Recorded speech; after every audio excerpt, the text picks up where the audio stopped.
Welcome to the Old Time Radio Westerns. I'm your host, Andrew Rhynes, and I'm excited to bring you another episode absolutely free. This episode is just one of over 80 episodes we release monthly. Now, let's get into this episode.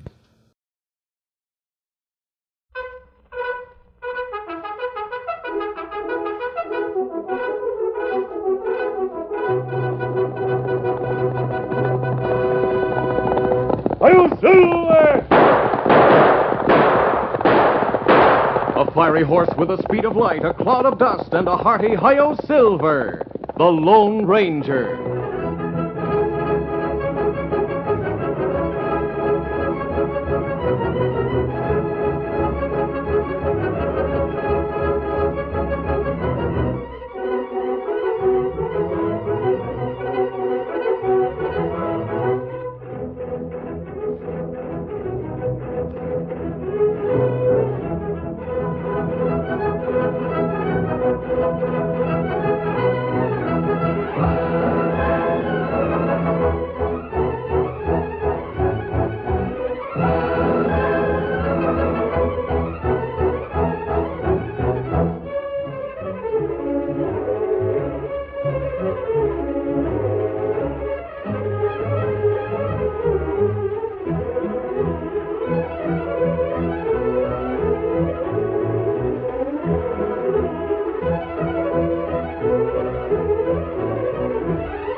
With his faithful Indian companion Tonto, the daring and resourceful masked rider of the plains led the fight for law and order in the early western United States.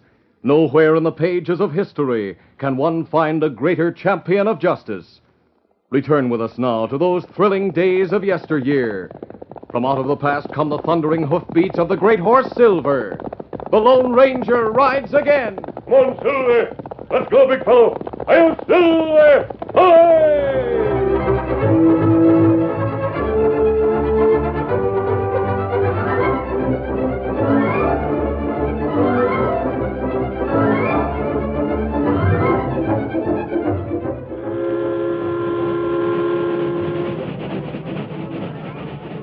Dan Reed, 14-year-old nephew of the Lone Ranger, was returning to Rock Hill after visiting friends some distance away.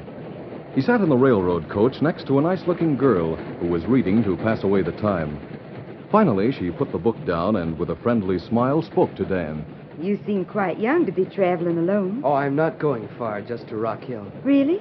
That's where I get off. I'm Jane Walters. My father and brother run a ranch near Rock Hill. My name's Dan Reed. Did you go east on a visit, Miss Walters? No, not exactly, Dan. Dad sent me to St. Louis 6 months ago to stay with my aunt. I really didn't want to go. Oh, you didn't? No. You see, there are a few sheep ranches near our place. Well, at first Dad and Tom, that's my brother, tolerated them, though they didn't like them. Then things began to happen, such as fences torn down, cattle missing, and other happenings that Dad blamed on the sheep ranchers. Golly. Then your father didn't want you to be there in case there was open trouble, I guess. Not exactly, Dad. You see, the man I promised to marry, Jim Fletcher, owns a sheep ranch. When I told Dad and Tom about Jim and me, they were furious, and Dad insisted I go to St. Louis at once. I see. He made me promise to stay 6 months, thinking I'd forget about Jim.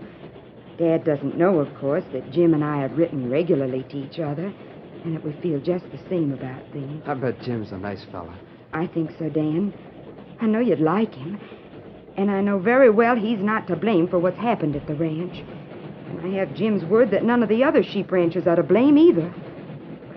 No one can make Dad or Tom believe that. Gosh, then I wonder who is behind it all. No one knows. And things just continue to happen, according to Dad's letters to me. I think we're getting into Rock Hill now. I'll get your suitcase down from the rack. Thank you, Dan. That's nice of you. Rock Hill! Rock Hill! Well, here we are. You were right, Dan.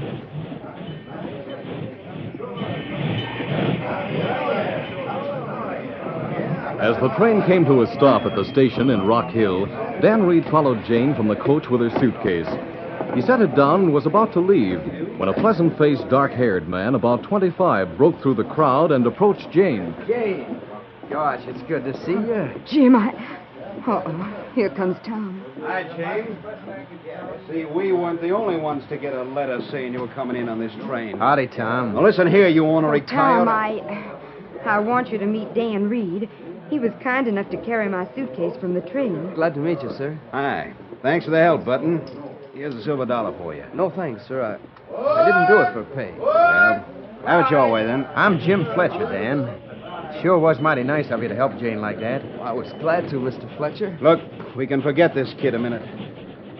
Jane, you might as well make up your mind that you can't be seeing this no-good sheep herder. Either Dad nor I are going to stand for it. Tom, please. It's all right, Jane.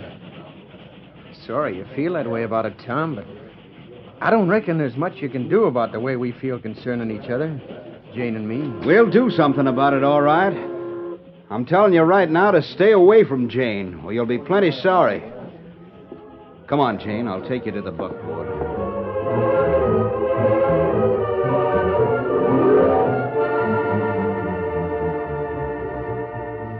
A short time later, after getting his horse Victor from the livery stable, Dan Reed arrived at the camp in the hills, which he shared with Tonto and the Lone Ranger. Dan told them of his discussion on the train with Jane Walters and about the meeting at the station. I've heard rumors that things weren't going well between the sheep ranchers and the Walters. That's right. I didn't know the happenings Jane spoke about. She was sure the sheep herders weren't to blame. Maybe not. In that case, someone has reason to create bad feeling between the Walters and the sheepmen. And it's not good. It maybe mean range war. Yes, I know. Gosh, I'm sure Jim Fletcher wouldn't do any of those things, like stealing cattle and all. I see. Jim must be a likable fellow, Dan. Oh, he is. I didn't like Jane's brother, Tom, though. He looks plenty mean to me. Him sound mean. He may be all right. The circumstances could make him act that way. Too bad for Jane, though. Golly, yes. Tonto, after supper, I'll put on a disguise. Then we'll go into town and visit the cafe. We might hear something more about all this. If something isn't done soon, the Walters may get some cattlemen together and go gunning for the sheep ranchers.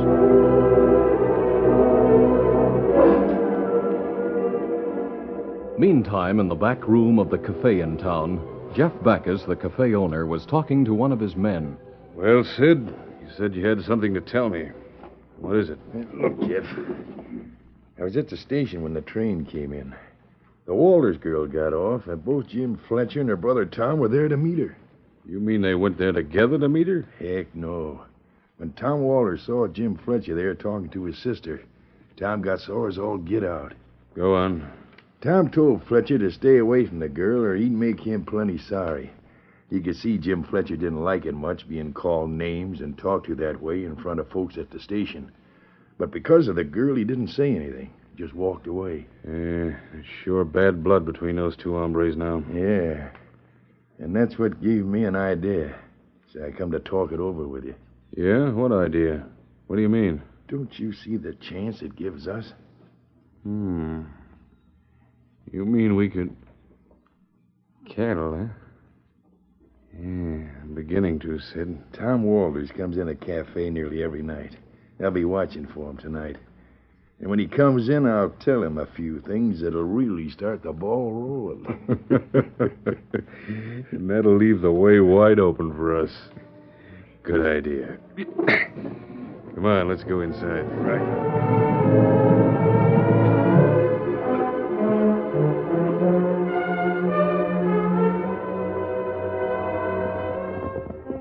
That evening, the Lone Ranger and Tonto stopped and dismounted in the shadows alongside the cafe. The Lone Ranger was disguised as a cowhand. We'll go stand at the back, Tonto. Come on. Something for you, mister? Not right now, thanks.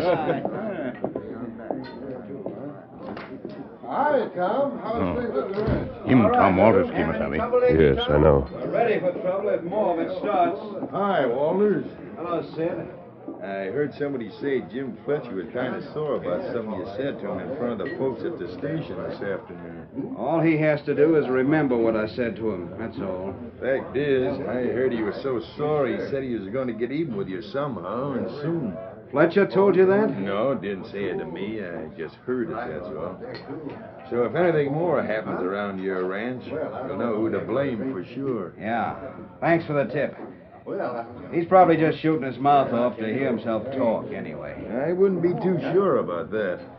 Well, I got to go get a card game going. I'll see you later. Yeah.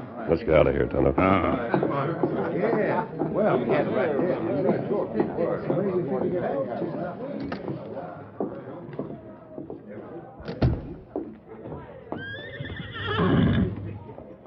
I wonder if Jim Fletcher really did threaten to get even with Walters. Well, me not know. Well, let's go. Steady, big fella. Easy, Scout, easy. Come on, Silver. Get him up, Scout.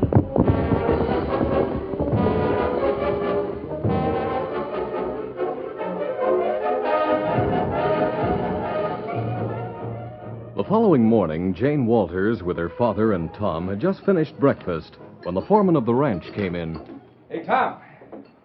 I just come from the North Range. What about it? Speak up, Hank. Something happened out there? It sure enough did, Mr. Walters. There's 20 of our best cattle missing. What? Rustled off the North Range during the night. Oh, Dad, that's too bad. Thunderation. This sort of thing has got to stop once and for all. Yeah, Dad. And I'm the one who's going to stop it. This time I know the ornery coyote is behind that rustling. We're always blaming those sheepmen, Tom. We never get any proof. So I know for sure Jim Fletcher planned that rustling job, Dad. He was going around town yesterday afternoon saying he was going to get even with me for showing him up in front of folks at the station. And he said it'd be soon, too. Oh, no, Tom. You can't blame Jim. I'm sure he wouldn't do such a thing. You don't see him like we do, Jane. He's just no good. And I'm going to see that this time he gets what's coming to him. What you aiming to do, Tom? I'm going over there and give him the chance to gun it out with me right in his own front yard. If he's got the nerve. No. No, you can't. Dad, don't let him. Nobody's going to stop me. Maybe you better think it over, Tom. Shut up, Dave. I know what I'm doing. Fletcher isn't at his place. I saw him riding the trail toward town when I was going out to the North Range. Then ride to town and tell him I'll be waiting for him when he gets home. And if he don't show up, I'll burn down the place with the help of some of our ranch hands. Now go find him. All right, Tom. I'll ride to town right away. Tom, you can't do this. See here, Tom. Till you know for sure that he planned that rustling... I'm going through with it, Dad. This has become a personal matter between that yellow coyote and me. He'll skip the territory, most likely. No, he won't. I know Jim too well. He'll go to meet you. But since you're my brother, I'm sure he won't draw against you. Tom, you can't do this. You can't. I'm going to get some of the ranch hands, and then I'm going over to Fletcher's place. See you later, Dad. Dad, don't let him go. I can't stop him, Jane. Tom's plenty headstrong. I'll go get my horse and ride along. Maybe he'll change his mind before Jim gets home. You'd better stay here, Jane. No, I'm going to town to find Jim. I don't know what good it'll do, but I can't let Tom force him into a gun battle.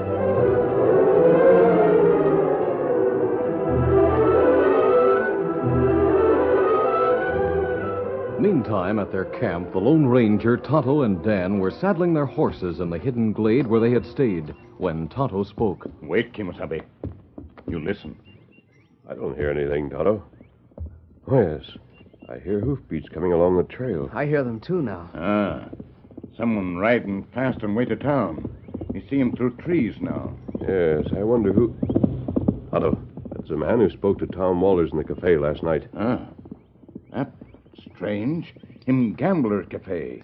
Why him coming from that direction so early? That's what I'd like to know. I'm curious enough to try to find out. Backtrack on his trail and find out where he came from, Tonto. Ah. And maybe Dan go into town and get supplies. Yes. Dan can go into town alone for the supplies. Meet us here later. I'm still disguised as a cowhand, so I won't wear my mask. All right, let's go, Tonto. Easy, big fella. Adios, Dan. Bye, sir. We see you later, Dan. Come on, Silver. Get on, Scout.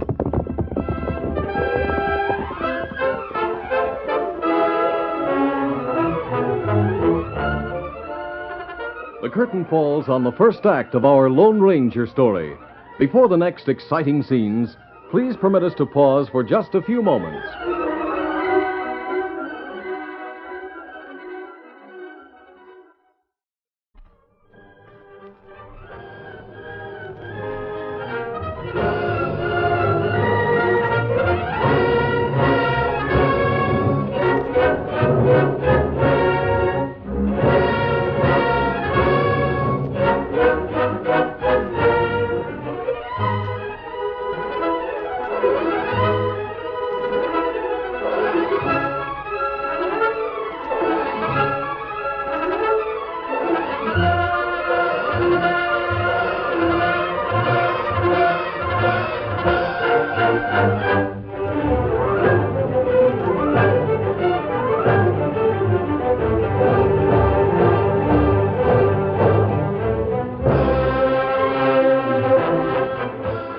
To continue our story. While Dan rode to town alone, the Lone Ranger and Tonto followed the back tracks of the man whom they had recognized as Sid from the cafe. They rode for several miles, and then the trail led up the side of a ridge. As they reached the top, the Lone Ranger called a halt. Oh, wait, Tonto. Hold over. What's got, feller? Oh, feller. No need to follow his tracks down the other side of this ridge. He must have left that small herd of cattle we see down there. That's right. Look, Kemosabe. We see two men guarding cattle over to left. Yes. Strange that gambler should be interested in that herd. That's right. And what we do? We go back to town and ask a few questions. There's something wrong about all this. All right, let's go. Come on, Silver. Come on, Scout.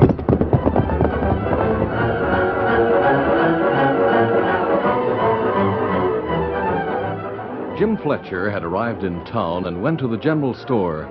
He was still there when Dave the foreman entered hurriedly. Hi, Dave. What brings you to town so early? You do, Jim. What do you mean I do? Just that.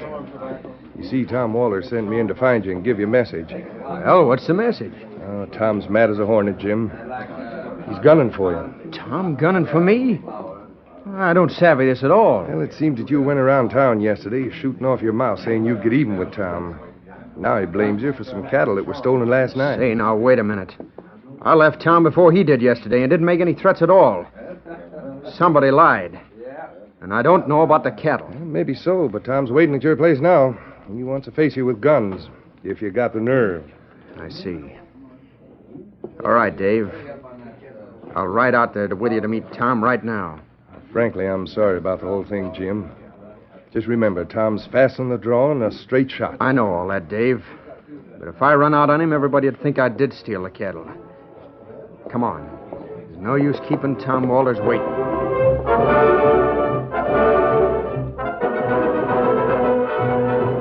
A short time later, Dan Reed bought supplies at the store. As he prepared to mount, he saw Jane riding up the street. Hello, Miss Walters. Dan! Whoa there, whoa, steady. Golly, you came to town rather early. Oh, yes, Dan, I did. I can't stop to talk. Which way do you go? West on the trail a short distance, then I turn off. Then mountain right as far as the branch trail with me. I'm in quite a hurry. Yes, and easy, Victor. Steady, boy. Come on, Victor. Get up there. You seem upset, Miss Walters. Oh, I am very much, Dan. A small herd of our cattle was stolen last night, and Tom, my brother, blames Jim Fletcher. Oh, gosh. I came to town to find Jim. He rode in earlier, but I missed him. That's too bad. Yes, it is. Tom sent our foreman to tell Jim to go to his ranch and that Tom would be waiting to face him with guns. Jim just won't draw against Tom. I know he won't, and he'll be killed. Dan, what can I do? Golly, I don't know. Maybe if my friends knew, they could do something. Your friends? Yes, I haven't time to explain, but maybe if I went after them... Then go them... after them, Dan. Somebody has to do something. I'm going to Jim's place now. I turn off just ahead. Where is Jim's ranch? About 6 miles up the west trail. Oh, they have to stop Tom somehow. They just have to. Goodbye, Dan. Get up there. Goodbye. I'll find my friends and bring them there. Come on, Victor. Riding at breakneck speed, Dan passed the campsite where they had stayed for the night and continued on the branch trail in hopes of finding the Lone Ranger.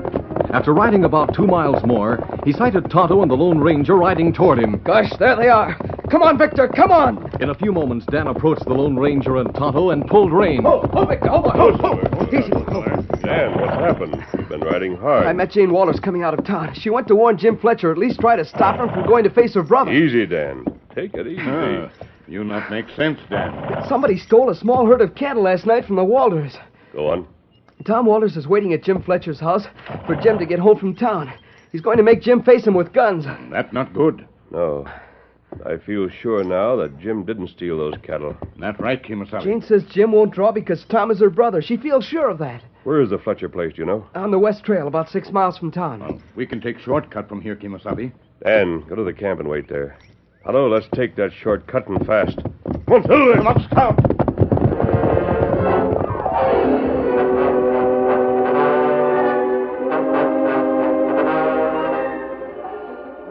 A short time later, at Jim Fletcher's place, Tom Walters stood waiting, surrounded by a small group of ranch hands.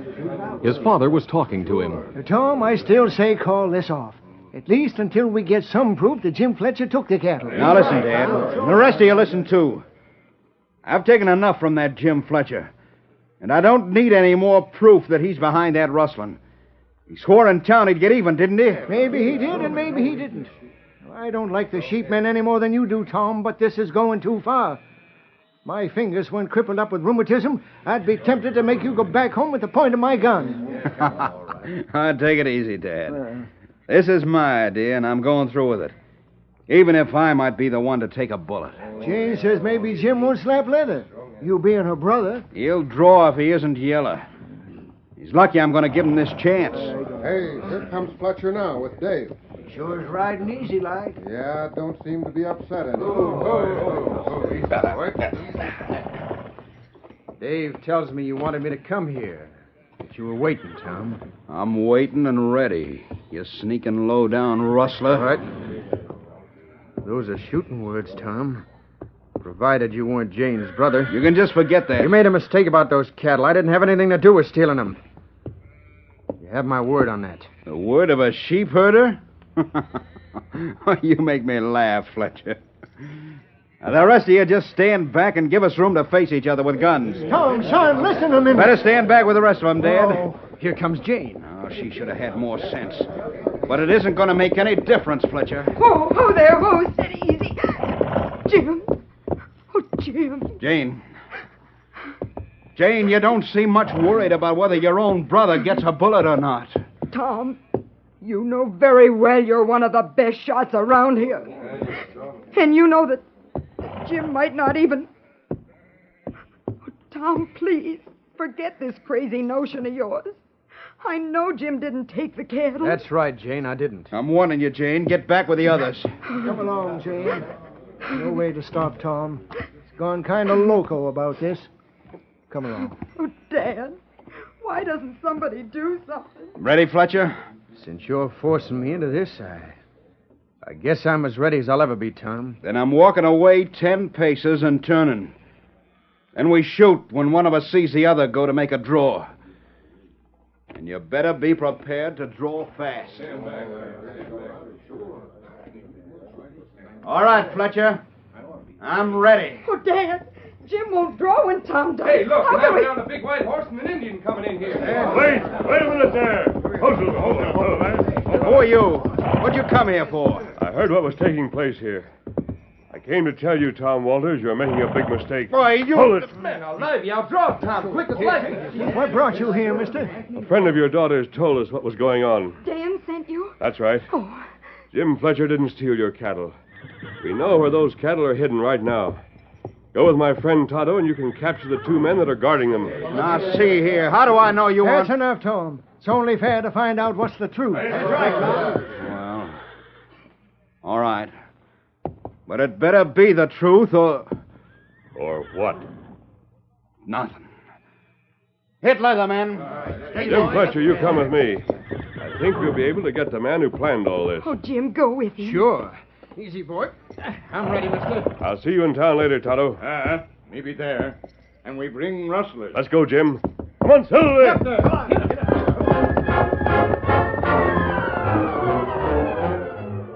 Swinging back to the branch trail with Jim, the Lone Ranger picked up Sid's trail and followed it to the back door of the cafe. He and Jim dismounted quietly and approached the closed door.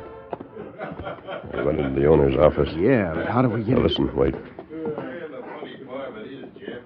Tom Walters is gunning for Jim Fletcher, as you know. Yeah, you're playing bad work, Sid.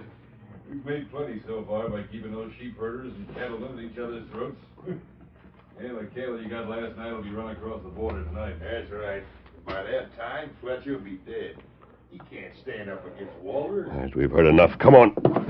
Reach, both of you. Hey, what the? I'll get you. No, you won't. Hey, what's the idea? You're going to the sheriff, both of you. Yeah, we overheard you say you stole Walter's cattle. By now, Walter's men have captured your guards out there where we saw the cattle hidden. Boy, you sneaking coyote. Hold it! That settles him. All right, let's get them to the sheriff.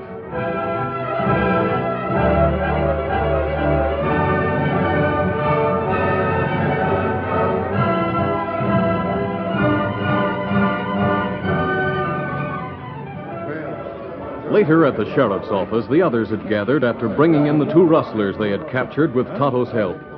Mr. Walters turned to Jim Fletcher and spoke. Well, Jim, now that we know the sheep herders weren't behind any of those happenings, I reckon we can manage to get along as sort of friends, eh? Oh, we sure can, Mr. Walters. Now, about Jane. Well, I reckon that's between you and her, don't you think? Gosh, that's fine. Tom, I hope that we can forget and be friends. How about it? Look, Fletcher, maybe sometime we can. But right now, I still feel unfriendly to sheepmen. Of course, if Jane wants to go ahead with her plans, it's all right with me. It'll take a while yet before I feel different. Come on. Tom's still hard-headed as all get out. I'm sorry he feels that way. Oh, don't expect him to be all milk and honey right away. He don't change that quick. Fact that he don't care if you and Jane go together is plenty enough change for one day. I'd sure like to know who that hombre was who was responsible for bringing things out right. The one on the big white stallion who came to town with me and caught Jeff Backus and Sid. You mean he didn't tell you who he was? Nope, he didn't, Dave.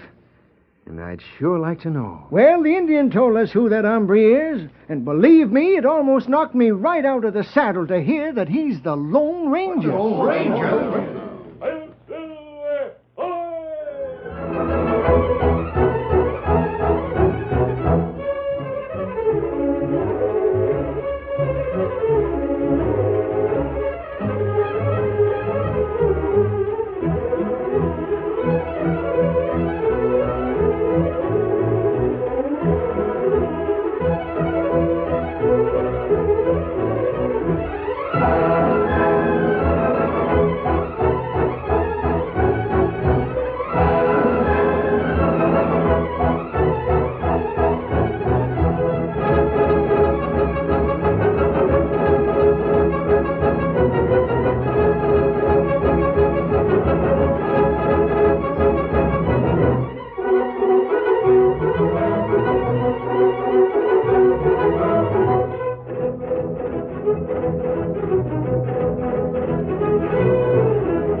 This is a feature of the Lone Ranger Incorporated, created and produced by George W. Trendle, directed by Charles D. Livingston, and edited by Fran Stryker. The part of the Lone Ranger is played by Brace Beamer.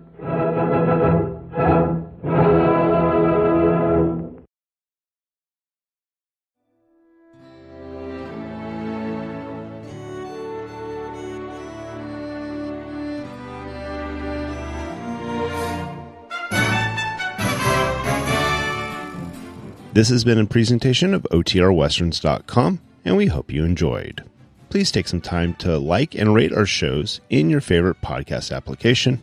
Follow us on Facebook by going to OTRWesterns.com/Facebook. Subscribe to our YouTube channel by going to otrwesterns.com/YouTube and send us an email, podcast@otrwesterns.com. You can call and leave us a voicemail, 707-986-8739. This episode is copyright under the Attribution Non-Commercial Share Alike Copyright. For more information, go to otrwesterns.com/copyright. Have a great day, and thanks for listening.